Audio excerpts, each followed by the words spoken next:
সুধার বাড়িতে এসে সব সত্যি জানতে পারলো ঠাম্মি। সম্পূর্ণ জানতে ভিডিওটিতে একটি লাইক করে দেখতে থাকো। গল্পের শুরুতেই দেখা যায় সমুদ্র, রেশমি এরা সবাই মিলে তেজ আর সুধাকে মিস করতে থাকে আর বলে সত্যি ওরা যদি থাকতো অনেক মজা হতো। আর এর মধ্যেই তেজ সুধাকে বলে আমার জন্য আপনাকে কিচ্ছু করতে হবে না, আপনি শুধু শুধু কেন এত চাপ নিচ্ছেন বলুন তো, আমার জন্য কেন এরকমটা করছেন আপনি। সুধা বলে আমার জন্যই তো আপনার এই অবস্থা হয়েছে, তাই আমার উচিত আপনাকে সুস্থ করে তোলা, সেবা করে, আর আমি সেটাই করছি। দয়া করে আমাকে এই কাজটা করতে দিন। আপনি এরকমভাবে বাধা দিলে আমি কি করে কাজটা করব বলুন তো মিস্টার বসু মল্লিক, আপনি কি বুঝতে পারছেন না সেটা। তেজ তখন বলে না আমি বুঝতে পারছি না, আর আমি বুঝতে চাইও না। শুনুন, আমি আপনার সমস্ত মতলব বুঝে গেছি, আপনি আবারও কোনো কিছু একটা প্ল্যান করেছেন তাই তো। সুধা তখন বলে আমি কেন কিছু প্ল্যান করতে যাব, আমি কিছুই করিনি, আপনার বোধহয় কোথাও একটা ভুল হচ্ছে। তেজ মনে মনে বলে এই সুধাকে আমার আর বিশ্বাস হয় না, উনি চাইলে সবই করতে পারে। এর মধ্যেই একটা ওড়না দিয়ে তেজের হাতটা ভালো করে বেঁধে দেয় যাতে তেজ বেশি বাড়াবাড়ি করতে না পারে। আর তারপরেই সুধা তেজের সেবা করতে শুরু করে দেয় আর বলেছিলাম না একটু শান্ত হয়ে থাকুন, এত বাড়াবাড়ি করলে কি করে হবে তাই না, আমি তো আপনার সেবা করতেই এখানে এসেছি, আপনি একটু চুপ করে বসুন, আমি ভালো করে সেবা করেই চলে যাব। তেজ তো আর কিছু বলতেই পারে না। অন্যদিকে দোয়েল এসব দেখার পরে নিজের মাথাকে আর ঠান্ডা রাখতে পারে না। দোয়েল ফোন করে দেয় তরিতাকে, আর তখনই তরিতা বলে কি বলছো গো, আমি তো বিশ্বাসই করতে পারছি না, দাদা ভাইয়ের এইরকম একটা বিপদ হয়েছে আর ঠাম্মি সে কথা জানে না। এই ব্যাপারে তো ঠাম্মিকে সবটা জানাতেই হবে। তার মধ্যেই দোয়েল বলে আরে দাঁড়াও, এখন না, সুযোগ বুঝে জানিয়ে দেবে কেমন, আমার যেটুকু কর্তব্য ছিল আমি তোমাকে বলে দিলাম। এর মধ্যেই অদিতি দোয়েলকে বলে দেখেছিস, সুধা প্রথম বিয়ে করলো, সুখী হলো না, তারপরের বিয়েটা করেছে আর এখন রাজরানী হয়ে গেল, আর তুই একবারও বিয়ের পিড়িতে বসতে পর্যন্ত পারলি না। দোয়েল তখন বলে কি হচ্ছেটা কি, হ্যাঁ কি কি বলতে চাইছো তুমি। আর তখনই অদিতি বলে এটাই বলতে চাইছি যে সুধা এখনই কেমন তেজকে নিজের হাতের মুঠোয় করে নিয়েছে, এটা দেখে একটু অবাকই লাগছে, কত বড় বাড়ির ছেলে, আর একবার যদি হাতের মুঠোয় করে নেয় বুঝতে পারছিস তো সুধার কতটা লাভ হবে। এর মধ্যেই তেজের সেবা করে দেয় সুধা আর ভালো করে ব্যান্ডেজটা বেঁধেও দেয়। সুধা মনে মনে বলতে থাকে আমাকে মিস্টার বসু মল্লিক যতই ভুল বুঝুক না কেন, আমার কাজ আমাকে করতেই হবে, তাই আমি কোনোভাবেই হাল ছাড়বো না, যতটুকু প্রয়োজন ততটুকু আমি করবই। এর মধ্যেই সকাল হয়ে গেছে আর সুধাও ঘুমিয়ে পড়েছে, খাটের একদম কোনায় নিচে বসে বসেই ঘুমিয়ে পড়ে।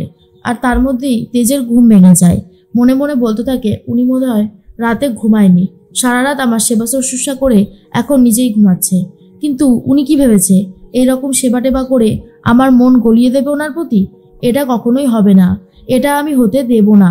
আর তার মধ্যেই তেজ ঘুম থেকে উঠে পড়েছে। এরপর সুধার ঘুমটা ভেঙে গেলে সুধা বিছানায় দেখতে পায় না তেজকে আর বলে মিস্টার বসু মল্লিক কোথায় গেল, উফ উনি যে কি করে না, আচ্ছা উনি কি বাড়িতে চলে গেল, এটা কি করে সম্ভব, একবারও তো আমাকে বলে গেল না। তার মধ্যে খবরের কাগজটা দেখতে পায় সুধা আর সেখানে বড় বড় করে লেখা রয়েছে দিরাগমনে গিয়ে গুরুতর আহত বিজনেসম্যান তেজ বসু মল্লিক। আর এটা দেখার পরেই সুধা খুব ভয় পেয়ে যায়।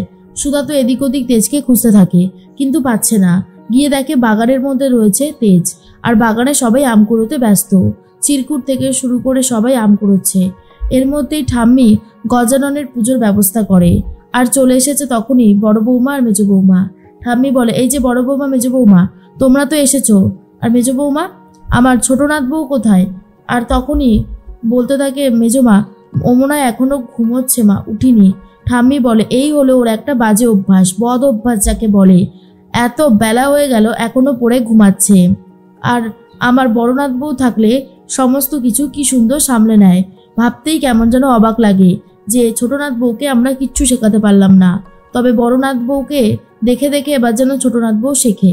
তখনই সুধার শাশুড়ি মা বলতে থাকে সত্যি আমাদের সুধা কিন্তু সমস্ত কাজ সামলে রাখে, কি বল মেজ কাকিমণি বলে দিদি তুমি একদম ঠিক কথা বলেছ, এই ব্যাপারটা আমি নিজেও দেখেছি, সুধা সত্যি সব ব্যাপার খুব নিখুঁতভাবে করে। এর মধ্যেই দেখা যায় যে সুধা তেজকে বলে মিস্টার বসু মল্লিক আপনি যে এখানে এসেছেন একবারও তো আমাকে জানিয়ে আসেননি, কেন করছেন এমনটা, কেন আমাকে এত দুশ্চিন্তার মধ্যে ফেলে দিচ্ছেন, তেজ তখন বলে, আপনি কাকে সব বলছেন? না না, আমি একটা কথা কিছুতেই বুঝতে পারছি না। আপনি কি ভেবেছেন এইরকমভাবে বলতে থাকবেন? আমি কিন্তু কোনো কথা উত্তর দেব না। আমার ওপরে আপনার কোনো জেদই খাটবে না। এর মধ্যেই তখনই ঝিনুক এসে বলে, দিদি তুই এত রাগ করছিস কেন? আমরা সবাই মিলে বাগানে একটু মজা করছিলাম। আর তার থেকেও বড় কথা, আমরা কিন্তু জিজুকে ডাকিনি, জিজু নিজেই এসেছে। সবাই মিলে একটু মজা করলে কি এমন হয়েছে? তখনই সুধা বলে, আমি সেটা বলিনি ঝিনুক। মিস্টার বসু মল্লিক তো অসুস্থ, তাই আমি বলছিলাম যে একবার যদি আমাকে জানিয়ে আসতো। ঝিনুক তখন বলে, জামাইবাবু বলল তুই সারা রাত ঘুমাসনি, তাই আর তোকে বিরক্ত করেনি। এটা শোনার পর সুধা একটু চুপ হয়ে যায়। আর তারপর সবাই মিলে সাইডে চলে যায়। সুধা আর তেজ আবারও কথা বলতে শুরু করে। তেজ তখন বলে, আপনি নতুন একটা ফোন দিয়ে এঁটেছেন, আর আমি খুব ভালোভাবে বুঝতে পারছি। কি ভেবেছেন এইরকমভাবে আমাকে জব্দ করবেন? পারবেন না। আমি আর আপনার বিশ্বাসে নিজেকে ভাসিয়ে দেব না। অন্যদিকে দেখা যায় যে তরিতা ওই খবরের কাগজটা নিয়ে এসেছে। এদিকে তেজের বাবার কানে খবরটা চলে যায়, কারণ যেহেতু খবরের কাগজে খবরটা বেরিয়ে গেছে, তাই ধামাচাপা দেওয়া তো আর রাখা যায় না। এরপর সবাই জানতে পারছে। ঠিক সেই মুহূর্তে ভিডিওটা দেখার পরে অবাক হয়ে যায় বাড়ির সবাই। তেজের মা তখন বলে, মা এ কি সর্বনাশ হলো? আমার তেজের এত বড় ক্ষতি কে করলো? তখনই তরিতা বলে, ঠাম্মি তুমি তো কাল রাতে সুধাদিকে ফোন করেছিলে। কই সুধাদি তো তখন কিছু বললো না। এদিকে যে এত বড় একটা কাণ্ড হয়ে রয়েছে সেটা সম্পর্কে একবারও বললো না। আর দাদাভাইও পর্যন্ত পুরো ব্যাপারটাকে চুপ করে গেল। ভাবা যায়। ছোটকা তখন বলে, আরে এই ব্যাপারটাকে এত রিয়াক্ট করার কি হয়েছে? হয়তো ছোটোখাটো একটু চোট লেগেছে। মিডিয়া সব কিছুকেই একটু বড় করে দেখায়। এত চিন্তা ভাবনা করার কিছুই হয়নি। তেজ আর সুধা যখন মায়ের সাথে কথা বলেছে, বুঝতে হবে পুরো ব্যাপারটা একদম ঠিকই আছে। এরপর ঠাম্মি বলে, ঠিক থাকুক বা না থাকুক, আমি এক্ষুনি যাব সুধার বাড়িতে। কেন ওরা আমাকে সবটা জানালো না? আমাকে এই ব্যাপারে খোঁজ খবর নিতেই হবে। এদিকে তেজের মা বলে, আমিও যাব মা। আমার খুব চিন্তা হচ্ছে আমার ছেলের জন্য। আমার ছেলেটার কোনো ক্ষতি হলো না তো? এর মধ্যেই মেজো কাকিমণি বলে, দিদি একটু শান্ত হও, এরকম অস্থির হলে হবে বলো? এরকম করো না। আর তাছাড়া আমাদের সুধা তো সাথে আছে, কোনো ক্ষতি হতে দেবে না সুধা। তখন তরিতা বলে, মা দিদিভাই কিন্তু একবারও ঠাম্মিকে বলেনি দাদাভাইয়ের এই আঘাতটার কথা। বুঝতে পারছো তো দিদিভাই কতটা ডেঞ্জারাস? এরপরে ঠাম্মি সকাল হতে হতেই চলে গেছে তো সুধার বাড়িতে। আর বলে, দাদু ভাই তোমার মাথায় যে এইভাবে চোট লেগেছে, কই তুমি তো আমাকে কালকে এই ব্যাপারে কিছু বললে না। আর সুধা দিদি তোমার কাছ থেকে কিন্তু আমি এটা আশা করিনি। এরপর ছোটকা বলে, মা তুমি একটু শান্ত হও। হয়তো আমাদেরই কোনো শত্রু এই কাজটা করেছে। আমাদের বিজনেসটা তো অনেক বড়। ছোট ছোট ব্যবসায়ীরা চায় আমাদেরকে আঘাত করে যদি ব্যবসায় তারা বড় হতে পারে। তেজ তুই ঠিক আছিস তো? তেজ তখন বলে, হ্যাঁ ছোটকা আমি একদম ঠিক আছি। এর মধ্যেই তখনই দোয়েল বলে, এটাতে তো সুধা দিদির দোষ আছে, অন্য কারোর তো দোষ নেই।